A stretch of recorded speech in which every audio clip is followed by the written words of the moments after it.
اب کسی کو اجازت نہیں ہے کہ فن فن والوں کو ملامت کرے. آپ تو ایک تھکے ہوئے لگ رہے ہیں. اچھا کہہ رہے ہیں میرا نام لے لیا کرو وسیم لیا کرو آپ صحیح ہے دل سے لیا کرو. مفتی طارق مسعود کے بیانات کے لیے مفتی صاحب کے آفیشیل چینل مفتی طارق مسعود سپیچز کو سبسکرائب کریں. السلام علیکم. آپ تو ایک تھکے ہوئے لگ رہے ہیں. اور دوسرا سوال یہ کر رہا تھا کہ ہم اگر بازار جاتے ہیں اپنے کام سے تو کوئی کہہ دیتا کہ میرا یہ سامان لے آنا, تو اس میں ہم اپنا نفع رکھ سکتے ہیں؟ نہیں. کہہ رہے ہیں جب ہم بازار جاتے ہیں تو لوگ ہمیں کہتے ہیں بھائی میرے لیے بھی یہ چیز لے آنا, تو اس میں ہم اپنا پروفٹ رکھ سکتے ہیں؟ بالکل نہیں رکھ سکتے, کیونکہ آپ وکیل ہو تو وکیل بالاجرہ کے لیے معاہدہ ضروری ہے, ایگریمنٹ. وداؤٹ ایگریمنٹ آپ کسی عمل کی اجرت نہیں لے سکتے. اجرت ایک عقد معاوضہ ہے کہ میں یہ عمل کروں گا اس کا مجھے اتنا کمیشن. عقد معاوضہ جانبین کے ایگریمنٹ کے بغیر نہیں ہوتا, اور اس میں معاوضہ بھی متعین کرنا ضروری ہے. بھائی میں یہ کام کر رہا ہوں اتنے پیسے لوں گا. اسی کے ضمن میں ایک اور مسئلہ بتا دوں. بعض دفعہ یہ ہوتا ہے کہ آپ کو کسی نے بھیجا کہ یار ایک آدھا کلو یا 1 کلو دہی لے آؤ. اب دہی کے ریٹ فار ایگزامپل 200 روپے چل رہے تھے. آپ گئے, آپ نے آدھا کلو 100 روپے کی دہی لی, اس نے آپ سے تعلق کی بیس پہ 50 روپے معاف کر دیے, چل بھی 50 روپے دو. تو وہ 50 بھی آپ نہیں کھا سکتے, حالانکہ آپ سے ریلیشن کی بیس پہ اس نے 50 معاف کیے. وجہ اس کی یہ کہ یہ جب آپ اپنے لیے نہیں خرید رہے, موکل کے لیے, جس نے آپ کو وکیل بنایا ہے, تو سارے بینیفٹس موکل کے ہوں گے جس نے آپ کو وکیل بنایا ہے. آپ کچھ نہیں رکھ سکتے اس میں. السلام علیکم جی میرا نام وسیم ہے. ماشاءاللہ آپ کا نام وسیم ہے. 2-4 دن پہلے بیان سنا, آپ نے بولا وسیم کا نام منع لیا ہے. کہ اچھا منع کر دیا وسیم نے. اچھا کس وسیم نے منع کیا ہے بھائی؟ اچھا کہہ رہے ہیں میرا نام لے لیا کرو وسیم ہے, لیا کرو آپ صحیح ہے دل سے لیا کرو. مجھے بہت لوگ وسیم نام کے ملے ہیں, کہہ رہے ہیں آپ وسیم نام لیا کرو یار. ایک وسیم کا فون آیا تھا کسی کو, اس نے کہا کہ مجھ صاحب کو بولا یار میرا نام نہ لے, تو میں وہ والے وسیم کا تھوڑی لے رہا ہوں, اور دوسرے والے وسیم کا لے رہا ہوں. السلام علیکم جناب. مفتی صاحب, میں اور میری فیملی کافی آپ کو فالو کرتی ہے, اور ریسنٹ جو ہے وہ ایک ویڈیو آپ پہ بنی کامیڈی کی. ریسنٹ ایک ویڈیو بنی تھی لاسٹ منتھ کامیڈی پہ, آپ کو اس پہ پریٹینڈ کیا گیا تھا علماء اکرام کا, اس طریقے سے جو انہوں نے دکھایا ویڈیوز میں, آپ کے فن والوں نے بنائی تھی. اچھا وہ فن والوں نے جو تو بنائی ایک تو آپ کے جامعۃ الرشید کے عبد الودود بھائی ہیں, انہوں نے ایک ویڈیو بنائی, میں نے اس پہ کمنٹ بھی کیا, اور انہوں نے یہ کلیم کیا تھا کہ آپ سے ان کا رابطہ ہوا ہے اور یہ اجازت کے بغیر نہیں بنی ہے. تو میری فیملی کو, میری والدہ کو, مجھے خود وہ ویڈیو بہت عجیب لگی, اور جب میں نے فیس بک پہ ان کا پیج بھی رپورٹ کیا تو وہاں پہ کافی لوگوں کے بھی پازیٹیو کمنٹ آئے, اور اکثر لوگوں کے یہ بھی کمنٹ آئے کہ مفتی صاحب کی اجازت سے اس طرح کی ویڈیو بنی ہے. تو آنے والے جنریشن کے لیے یہ کس طریقے کا پیغام ہے, اور علماء میں اگر اس طرح کی مزاحیہ ویڈیوز بنتی رہیں گی؟ نہیں, میری پرمیشن سے نہیں بنی تھی, کسی نے فن والوں نے وہ ویڈیو بنائی تھی نا, 4 آدمیوں کو برقع پہنا کے پاؤں دبا رہے ہیں, تو یہ تو میرے گھر والوں کو بھی غصہ آیا تھا اس پہ, اور مجھے بھی بہت برا لگا تھا. تو جو جامع الرشید میں JTR میں مولانا عبد الودود صاحب ہیں, انہوں نے بھی ریئیکشن ریکارڈ کروایا تھا. ہاں تو میں یہی کہہ رہا ہوں, جب انہوں نے ڈیلیٹ کر دی تو پھر ختم ہو گئی بات.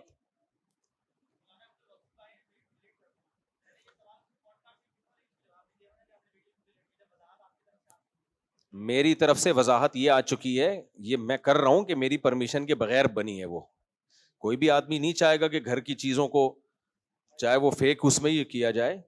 میری ذات کی حد تک تو ٹھیک ہے, وہ میری بھی نقل اتارتے رہتے ہیں یوں کر کے, وہ ٹھیک ہے, وہ اتنا بھی وہ نہیں ہے, وہ چلو چلتا ہے وہ. لیکن یہ کہ ایسے 4 آدمیوں کو برقع پہنا کے بٹھا دینا اور پھر وہ اس طرح, یہ پھر غلط ہے. تو یہ میں نے کہا تھا کہ غلط ہے تو مولانا عبد الودود صاحب نے, لیکن اب فن والوں سے ہماری کوئی ناراضی نہیں ہے, انہوں نے ڈیلیٹ کر دی. انسان ہے, غلطی ہو گئی تو ڈیلیٹ کر دی تو ختم ہو گئی قصہ. اب مجھے کوئی فن والوں سے اب کوئی گلہ شکوہ نہیں ہے. جب ڈیلیٹ کر دی تو چلو, انسان سے غلطی ہو گئی, ڈیلیٹ کر دی تو اس غلطی کی اس نے تلافی کر دی, تو ختم ہو گئی بات. اب کسی کو اجازت نہیں ہے کہ فن والوں کو ملامت کرے. السلام علیکم. ہاں, میری جو بناتے رہتے ہیں ویڈیو یوں ہی کر کے, اس پہ مجھے کوئی اعتراض نہیں ہے, وہ تو ایک چلتا ہے یار, یہ تو کیا خیال ہے.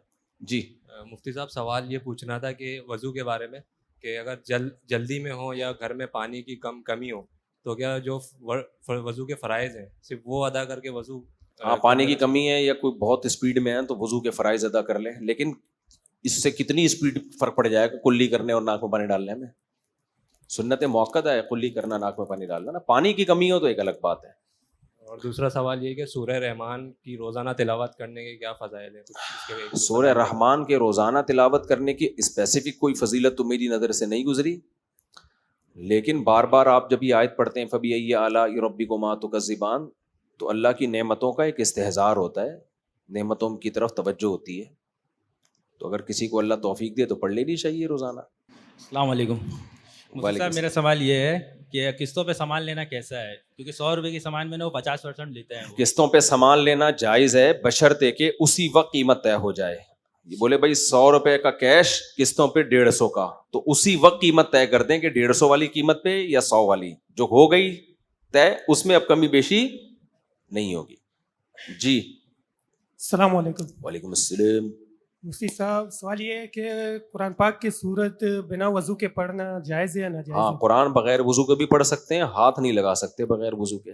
صورتیں اس کے پڑھ سکتے ہیں؟ ہاں پڑھ سکتے ہیں، صورتیں ہی پڑھیں گے اور کیا پڑھیں گے قرآن میں، کچھ اور بھی ہے؟ جی اچھا، ان کی ویڈیو بھی بن رہی ہے، ویری گڈ، زبردست یار۔ جی جی پوچھیں۔ السلام علیکم۔ وعلیکم السلام۔ ایک تو میرا سوال یہ ہے کہ جو بھی آپ نے بات کی تھی نا، ہے ایک میرا سوال یہ ہے، جو بھی آپ نے بات کی تھی نا کہ ایک لڑکا چھوٹی چھوٹی سی باتوں پہ رشتے ریجیکٹ کر رہا تھا، تو کیا چہرے کی وجہ سے رشتہ ریجیکٹ کرنا کیسا ہے؟ اور دوسرا یہ ہے کہ اگر آپ کی کسی ایسی لڑکی سے شادی ہو رہی ہو جو کہ ماڈرن ہو، لیکن آپ کے اس کے ساتھ پہلے سے ریلیشن ہو، اور وہ اس پر ایگری ہو کہ شادی کے بعد میں یعنی کہ پردہ وغیرہ کر لوں گی اور مطلب دین سیکھنے کی کوشش کروں گی، تو اس پر کیسا ہے؟ اور دوسرا یہ ہے کہ بغیر کسی استاد کی گائیڈنس کے قرآن کریم کا ترجمہ پڑھنا کیسا؟ کہہ رہے ہیں کہ بھئی وہ کسی خاتون کی کو شکل کی وجہ سے ریجیکٹ کرنا کیسا ہے؟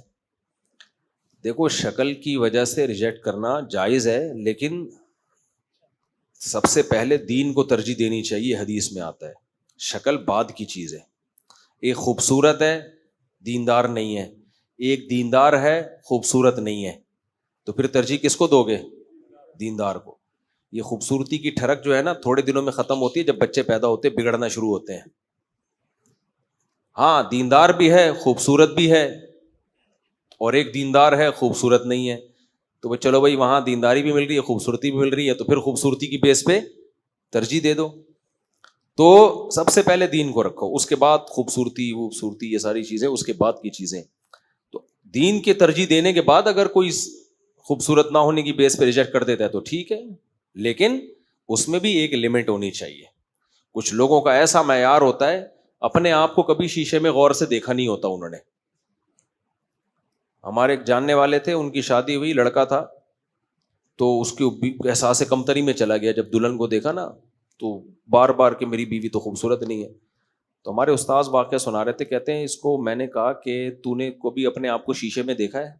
کہہ رہے 100 دفعہ دیکھا۔ کہہ رہے آج اس نیت سے دیکھ کے میں خوبصورت ہوں یا نہیں ہوں۔ کہہ رہے جب دیکھا نا تو ذرا بھی اس میں حسن نہیں تھا۔ کہہ رہے جب اس نیت سے دیکھا نا بہت غور کیا کہ کسی حسن کچھ نظر آ جائے، تو نظر ہی نہیں آیا نا اپنے اندر۔ تو کہہ رہے اس کے بعد سے ٹھیک ٹھاک زندگی گزار رہا ہے، یعنی اس نے پھر یہ سوچا کہ اس ڈیزائن پہ یہ بھی کیا ہے، غنیمت ہے۔ تو اپنی حیثیت بھول جاتا ہے انسان، کبھی مالی حیثیت بھول جاتا ہے، کبھی جسمانی حیثیت بھول جاتا ہے۔ ہر ایک کو حسینہ چاہیے بھائی، ساری دنیا، وہ سارے مزے دنیا میں نہیں اللہ نے رکھے، ایک حد ہوتی ہے، ٹھیک ہے کسی حد تک اٹریکشن ہو تاکہ اس سے محبت بھی تو ہو نا، تو لیکن بہت زیادہ اس میں جانا اور بالکل ذرا رنگ بھی ایسا ہونا چاہیے اور ناک ایسی ہونی چاہیے، قد اتنا ہونا چاہیے اور یہ والی زبان ہونی چاہیے اس قوم کی، جو لوگ یہ کرتے ہیں پھر ان کو اس طرح کی مل جاتی ہے، لیکن ان کی حالت یہ ہوتی ہے کہ جب دانت تھے تو بادام کھانے کے پیسے نہیں تھے، اب جب بادام آئے ہیں تو منہ میں کھانے کے لیے دانت بچے نہیں۔